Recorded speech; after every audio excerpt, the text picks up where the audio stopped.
ആകാശവാണി. നമസ്കാരം. വാർത്തകൾ വായിക്കുന്നത് തുളസീദാസ് പരമേശ്വരൻ.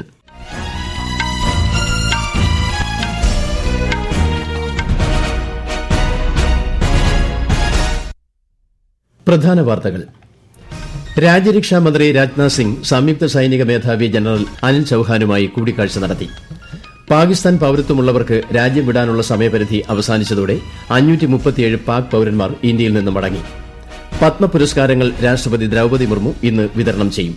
മലയാളികളുടെ മനസ്സറിഞ്ഞ കഥാകാരൻ MD വാസുദേവൻ നായർക്ക് മരണാനന്തര ബഹുമതിയായി പത്മവിഭൂഷൺ സമ്മാനിക്കും. സംസ്ഥാന സർക്കാരിന്റെ 4ാം വാർഷികത്തോടനുബന്ധിച്ച് മുഖ്യമന്ത്രി പിണറായി വിജയന്റെ അധ്യക്ഷതയിൽ ഇന്ന് ഇടുക്കി ജില്ലാതല യോഗം. തമിഴ്നാട്ടിൽ മന്ത്രിമാരായ വി സെന്തിൽ ബാലാജിയും കെ പൊന്മുടിയും രാജിവച്ചു. ആകാശവാണി തിരുവനന്തപുരം നിലയത്തിന്റെ 75ാം വാർഷികാഘോഷങ്ങളുടെ സമാപനം ഇന്ന്. IPL ക്രിക്കറ്റിൽ മുംബൈയ്ക്കും ബംഗളൂരുവിനും ജയം. വാർത്തകൾ വിശദമായി. രാജ്യരക്ഷാമന്ത്രി രാജ്നാഥ് സിംഗ് സംയുക്ത സൈനിക മേധാവി ജനറൽ അനിൽ ചൌഹാനുമായി കൂടിക്കാഴ്ച നടത്തി. ഡൽഹിയിലെ പ്രതിരോധ മന്ത്രിയുടെ വസതിയിൽ നടന്ന കൂടിക്കാഴ്ച 40 മിനിറ്റ് നീണ്ടു. ചർച്ചയിൽ ഭീകരത തുടച്ചു നീക്കുന്നതിനുള്ള സൈനിക തന്ത്രത്തെയും തയ്യാറെടുപ്പുകളെയും കുറിച്ച് ജനറൽ ചൌഹാൻ രാജ്യരക്ഷാമന്ത്രിയെ ധരിപ്പിച്ചതായി പ്രതിരോധ വൃത്തങ്ങൾ അറിയിച്ചു. അതിർത്തി സുരക്ഷാ സേന ഡയറക്ടർ ജനറൽ ദൽജിത് സിംഗ് ചൌധരി ആഭ്യന്തര മന്ത്രാലയം സന്ദർശിച്ചു. ദീർഘദൂര കപ്പൽവേധ മിസൈലുകൾ പരിശീലിപ്പിച്ച് ഇന്ത്യൻ നാവികസേന. ദീർഘദൂര ലക്ഷ്യങ്ങളിൽ കൃത്യമായ പ്രതിരോധം ഉറപ്പിക്കാനാണ് പരിശീലനം നടത്തിയത്. കൊൽക്കത്ത ക്ലാസ് ഡിസ്ട്രോയറുകളും നിൽഗിരി ക്രിവാക് ക്ലാസ് ഫ്രിഗേറ്റുകളും ഉൾപ്പെടെയുള്ള യുദ്ധക്കപ്പലുകളിൽ നിന്നാണ് മിസൈലുകൾ തൊടുത്തത്. രാജ്യത്തിന്റെ സമുദ്ര താൽപര്യങ്ങൾ സംരക്ഷിക്കാൻ സർവ്വസജ്ജമാണെന്ന് നാവികസേന എക്സിൽ കുറിച്ചു. പരിശീലനം നടത്തുന്നതിന്റെ വീഡിയോ ദൃശ്യങ്ങളും സേന പുറത്തുവിട്ടു. ജമ്മുകശ്മീർ നിയമസഭയുടെ പ്രത്യേക സമ്മേളനം ഇന്ന് രാവിലെ 10:30 ചേരും. ഒരു ദിവസത്തെ പ്രത്യേക സമ്മേളനത്തിൽ പഹൽഗാമിൽ വിനോദസഞ്ചാരികൾക്ക് നേരെയുണ്ടായ ഭീകരാക്രമണത്തെ അപലപിക്കുന്ന പ്രമേയം സഭയിൽ അവതരിപ്പിക്കും. ഭീകരാക്രമണത്തെ എല്ലാ രാഷ്ട്രീയ പാർട്ടികളും ശക്തമായി അപലപിച്ചതിനാൽ പ്രമേയം ഏകകണ്ഠമായി പാസാക്കും.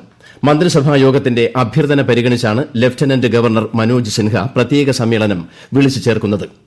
ഭീകരതയ്ക്കും അതിന്റെ പ്രഭവ കേന്ദ്രത്തിനും എതിരായ നിർണായക പോരാട്ടത്തെ പിന്തുണയ്ക്കുന്നതായി ജമ്മുകശ്മീർ മുഖ്യമന്ത്രി ഒമർ അബ്ദുള്ള. നിരപരാധികളായ ആളുകൾക്കെതിരെയുള്ള നിഷ്ഠൂരമായ ആക്രമണങ്ങളിൽ അദ്ദേഹം ആശങ്ക പ്രകടിപ്പിച്ചു. ഭീകരതയ്ക്കും നിരപരാധികളുടെ കൊലപാതകത്തിനുമെതിരെ കശ്മീരിലെ ജനങ്ങൾ ശക്തമായി രംഗത്തുവന്ന കാര്യവും ശ്രീ ഒമർ അബ്ദുള്ള ചൂണ്ടിക്കാട്ടി. പഹൽഗാം ഭീകരാക്രമണത്തിന്റെ പശ്ചാത്തലത്തിൽ ആഭ്യന്തര മന്ത്രാലയം പുറപ്പെടുവിച്ച ഉത്തരവ് പ്രകാരം ഇന്ത്യയിൽ താമസിക്കുന്ന പാകിസ്ഥാൻ പൌരത്വമുള്ളവർക്ക് രാജ്യം വിടാനുള്ള സമയപരിധി അവസാനിച്ചു. ഇന്നലെ രാത്രി 10 വരെയാണ് രാജ്യം വിടാൻ പാക് പൌരന്മാർക്ക് അവസരം നൽകിയിരുന്നത്. ഇതിനകം 537 പാക് പൌരന്മാർ അട്ടാരി അതിർത്തി വഴി മടങ്ങി എന്നാണ് ഔദ്യോഗിക കണക്കുകൾ വ്യക്തമാക്കുന്നത്. ഇന്നലെ മാത്രം 237 പാക് പൌരന്മാർ മടങ്ങി. അതേസമയം 1387 ഇന്ത്യക്കാർ പാകിസ്ഥാനിൽ നിന്ന് മടങ്ങിയെത്തിയിട്ടുണ്ട്. പത്മ പുരസ്കാരങ്ങൾ രാഷ്ട്രപതി ദ്രൌപദി മുർമു വിതരണം ചെയ്യും. വൈകുന്നേരം രാഷ്ട്രപതി ഭവനിലാണ് പുരസ്കാരദാന ചടങ്ങുകൾ. ഒരു റിപ്പോർട്ട്.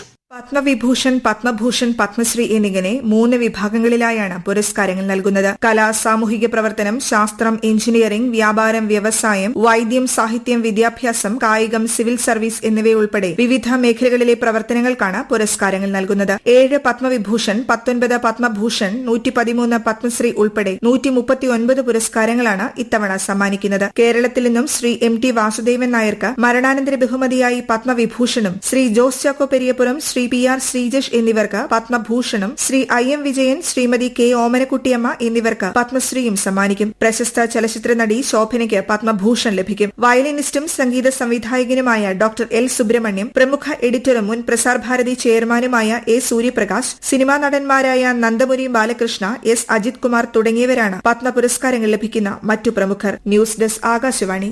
മധ്യപ്രദേശിലെ വാഹനാപകടത്തിൽ മരിച്ചവരുടെ കുടുംബങ്ങൾക്ക് 2 ലക്ഷം രൂപയും പരിക്കേറ്റവർക്ക് 50,000 രൂപയും ധനസഹായം പ്രഖ്യാപിച്ച് പ്രധാനമന്ത്രി നരേന്ദ്രമോദി.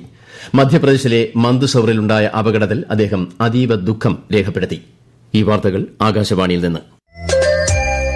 ആകാശവാണി വാർത്തകളും വാർത്താ അധിഷ്ഠിത പരിപാടികളും all India radio news Thiruvananthapuram YouTube ചാനലിലും all India radio news Thiruvananthapuram Facebook പേജിലും AIR ന്യൂസ് _തിരുവനന്തപുരം ഇൻസ്റ്റഗ്രാം അക്കൌണ്ടിലും AIR ന്യൂസ് _TVM X ഹാൻഡിലും ലഭ്യമാണ്.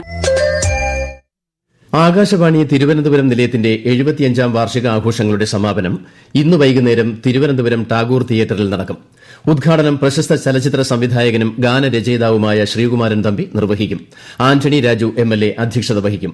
പരിപാടികൾ വൈകുന്നേരം 3 മണിക്ക് ആരംഭിക്കും. ആകാശവാണിയുടെ ചരിത്ര നിമിഷങ്ങളുടെ പ്രദർശനം, മാധ്യമ ചർച്ച, സംഗീത സന്ധ്യ, സമാപന സമ്മേളനം തുടങ്ങിയ പരിപാടികളിലേക്ക് എല്ലാവരെയും സ്വാഗതം ചെയ്യുന്നു. ക്യാൻസർ പരിചരണത്തിൽ ഇന്ത്യ വലിയ പുരോഗതി കൈവരിച്ചതായി കേന്ദ്ര ആരോഗ്യമന്ത്രി JP നദ്ദ. നൂതന ചികിത്സാ കേന്ദ്രങ്ങൾ സ്ഥാപിക്കുന്നതിലും നേരത്തെയുള്ള രോഗനിർണയത്തിലും സർക്കാർ ശ്രദ്ധ കേന്ദ്രീകരിക്കുന്നുണ്ടെന്നും കേന്ദ്ര ആരോഗ്യമന്ത്രി പറഞ്ഞു. ഇന്ത്യയിലെ 90% ക്യാൻസർ രോഗികളും രോഗനിർണയം നടത്തി 30 ദിവസത്തിനുള്ളിൽ ചികിത്സ ആരംഭിക്കുന്നുണ്ടെന്ന് അംഗീകൃത മെഡിക്കൽ ജേണലായ ദി ലാൻസെറ്റ് റിപ്പോർട്ട് ഉദ്ധരിച്ച് അദ്ദേഹം വ്യക്തമാക്കി. മഹാരാഷ്ട്രയിലെ ഛത്രപതി സംഭാജി നഗറിൽ അത്യാധുനിക ട്രൂം ബീം യൂണിറ്റിന്റെ ഉദ്ഘാടനത്തിൽ സംസാരിക്കുകയായിരുന്നു ശ്രീ നദ്ദ. ആരോഗ്യ സംരക്ഷണ വെല്ലുവിളികളെ നേരിടുന്നതിനുള്ള ഇന്ത്യയുടെ സമീപനം ലോകത്തിന് മാതൃകയാകുമെന്ന് കേന്ദ്രമന്ത്രി പീയൂഷ് ഗോയൽ. ന്യൂഡൽഹിയിൽ നടന്ന ലോകാരോഗ്യ ഉച്ചകോടിയെ അഭിസംബോധന ചെയ്യുകയായിരുന്നു അദ്ദേഹം. ആരോഗ്യമുള്ള പൌരന്മാരെ ഉൾപ്പെടുത്തി മാത്രമേ അടുത്ത 25 വർഷത്തിനുള്ളിൽ $30 ട്രില്യൺ സമ്പദ് വ്യവസ്ഥയാക്കുക എന്ന രാജ്യത്തിന്റെ സ്വപ്നം പൂർത്തീകരിക്കാനാകൂ എന്നും അദ്ദേഹം പറഞ്ഞു. സർക്കാരിന്റെ ഓരോ പദ്ധതികളും പൌരന്മാരുടെ ആരോഗ്യവും സമഗ്ര വികസനവും മെച്ചപ്പെടുത്തുന്നതിലാണ് ശ്രദ്ധ കേന്ദ്രീകരിക്കുന്നതെന്നും ശ്രീ ഗോയൽ അഭിപ്രായപ്പെട്ടു. Access to healthcare is something that we have been very, very conscious of in India, and the last few years have seen a tremendous growth in our own journey towards better quality of healthcare and a larger frame in which we can deliver healthcare to the citizens of India. സംസ്ഥാന സർക്കാരിന്റെ 4ാം വാർഷികത്തോടനുബന്ധിച്ച് മുഖ്യമന്ത്രി പിണറായി വിജയന്റെ അധ്യക്ഷതയിൽ ഇടുക്കി ജില്ലാതല യോഗം ഇന്ന് രാവിലെ 10 മുതൽ 12:30 വരെ നെടുങ്കണ്ടത്ത് നടക്കും. നെടുങ്കണ്ടം സർക്കാർ വൊക്കേഷണൽ ഹയർ സെക്കൻഡറി സ്കൂൾ മൈതാനത്തെ വേദിയിലാണ് യോഗം. ജില്ലയിലെ വിവിധ മേഖലകളിൽ നിന്നുള്ള പ്രത്യേക ക്ഷണിതാക്കളായ 500 പേരുമായി മുഖ്യമന്ത്രി സംവദിക്കും. ജലവിഭവ മന്ത്രി റോഷി അഗസ്റ്റിൻ, ഡീൻ കുര്യാക്കോസ് MP തുടങ്ങിയവർ പങ്കെടുക്കും. ഫ്രാൻസിസ് മാർപ്പാപ്പയുടെ പിൻഗാമിയെ തെരഞ്ഞെടുക്കുന്നതിനുള്ള സുപ്രധാന കോൺക്ലേവിന്റെ തീയതി ഇന്ന് പ്രഖ്യാപിച്ചേക്കും. ഇന്ന് നടക്കുന്ന കർദിനാൾമാരുടെ സമ്മേളനത്തിലായിരിക്കും പ്രഖ്യാപനം. തമിഴ്നാട്ടിൽ മന്ത്രിമാരായ വി സെന്തിൽ ബാലാജിയും കെ പൊന്മുടിയും രാജിവെച്ചു. ഇതേ തുടർന്ന് മുഖ്യമന്ത്രി MK സ്റ്റാലിൻ മന്ത്രിസഭ പുനഃസംഘടിപ്പിച്ചു. ശൈവ വൈഷ്ണവ വിശ്വാസങ്ങളെക്കുറിച്ചുള്ള പരാമർശത്തിൽ മദ്രാസ് ഹൈക്കോടതി സ്വമേധയാ കേസെടുത്തതാണ് പൊന്മുടിയുടെ രാജിക്ക് കാരണമായത്. അഴിമതി കേസിൽ ജാമ്യം ലഭിച്ച സെന്തിൽ ബാലാജിക്ക് സ്ഥാനമൊഴിയാൻ തിങ്കളാഴ്ച വരെ സുപ്രീംകോടതി സമയം അനുവദിച്ചിരുന്നു. കേരളത്തിൽ മെയ് 1 വരെ ഒറ്റപ്പെട്ട ഇടങ്ങളിൽ മിന്നലോടുകൂടിയ ശക്തമായ മഴയ്ക്ക് സാധ്യത. ഇന്ന് വിവിധ ജില്ലകളിൽ മണിക്കൂറിൽ 40 മുതൽ 50 കിലോമീറ്റർ വരെ വേഗത്തിൽ ശക്തമായ കാറ്റിനും സാധ്യതയുണ്ട്. ഇന്നലെ നടന്ന IPL ക്രിക്കറ്റ് മത്സരങ്ങളിൽ മുംബൈ ഇന്ത്യൻസിനും റോയൽ ചലഞ്ചേഴ്സ് ബംഗളൂരുവിനും ജയം. അരുൺ ജെയ്റ്റ്ലി സ്റ്റേഡിയത്തിൽ നടന്ന മത്സരത്തിൽ റോയൽ ചലഞ്ചേഴ്സ് ബംഗളൂരു ഡൽഹി ക്യാപിറ്റൽസിനെ 6 വിക്കറ്റിന് പരാജയപ്പെടുത്തി. വാങ്കഡെ സ്റ്റേഡിയത്തിൽ നടന്ന മറ്റൊരു മത്സരത്തിൽ മുംബൈ ഇന്ത്യൻസ് ലക്നൌ സൂപ്പർ ജയൻസിനെ 54 റൺസിന് പരാജയപ്പെടുത്തി. ഇന്ന് നടക്കുന്ന മത്സരത്തിൽ ഗുജറാത്ത് ടൈറ്റൻസിനെതിരെ രാജസ്ഥാൻ റോയൽസ് ഏറ്റുമുട്ടും. രാത്രി 7:30-നാണ് പോരാട്ടം. ഡൽഹിയിൽ നടന്ന ഏഷ്യൻ യോഗാസന സ്പോർട്സ് ചാമ്പ്യൻഷിപ്പിൽ മികച്ച പ്രകടനം കാഴ്ചവെച്ച് ഇന്ത്യ 83 സ്വർണ്ണ മെഡലുകൾ നേടി റെക്കോർഡ് നേട്ടം കൈവരിച്ച ഇന്ത്യ ആകെ 87 മെഡലുകൾ നേടി ചാമ്പ്യൻഷിപ്പിൽ ഒന്നാമതെത്തി. 3 സ്വർണ്ണവും 3 വെള്ളിയും 4 വെങ്കലവും നേടിയ ജപ്പാനാണ് 2ാം സ്ഥാനത്ത്. ചാമ്പ്യൻഷിപ്പിന്റെ സമാപന ചടങ്ങിൽ കേന്ദ്ര സഹമന്ത്രി ഹർഷ് മൽഹോത്ര പങ്കെടുത്തു.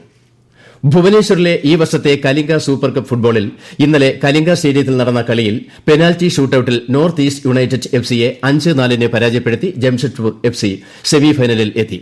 മറ്റന്നാൾ നടക്കുന്ന സെമിഫൈനൽ മത്സരത്തിൽ ജംഷഡ്പൂർ FC മുംബൈ സിറ്റി FCയുമായി ഏറ്റുമുട്ടും.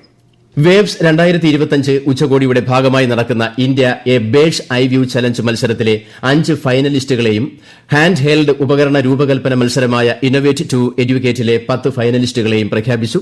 ഇന്ത്യയുടെ സൌന്ദര്യം, വൈവിധ്യമാർന്ന പ്രകൃതി ദൃശ്യങ്ങൾ, പൈതൃകം, സംസ്കാരം, പുരോഗതി തുടങ്ങിയവ വിശദീകരിക്കുന്ന 2-3 മിനിറ്റ് ദൈർഘ്യമുള്ള വീഡിയോകൾ ഡ്രോൺ ഛായാഗ്രഹണത്തിലൂടെ എടുക്കുകയാണ് India A birds eye view challenge. പ്രധാന വാർത്തകൾ വീണ്ടും.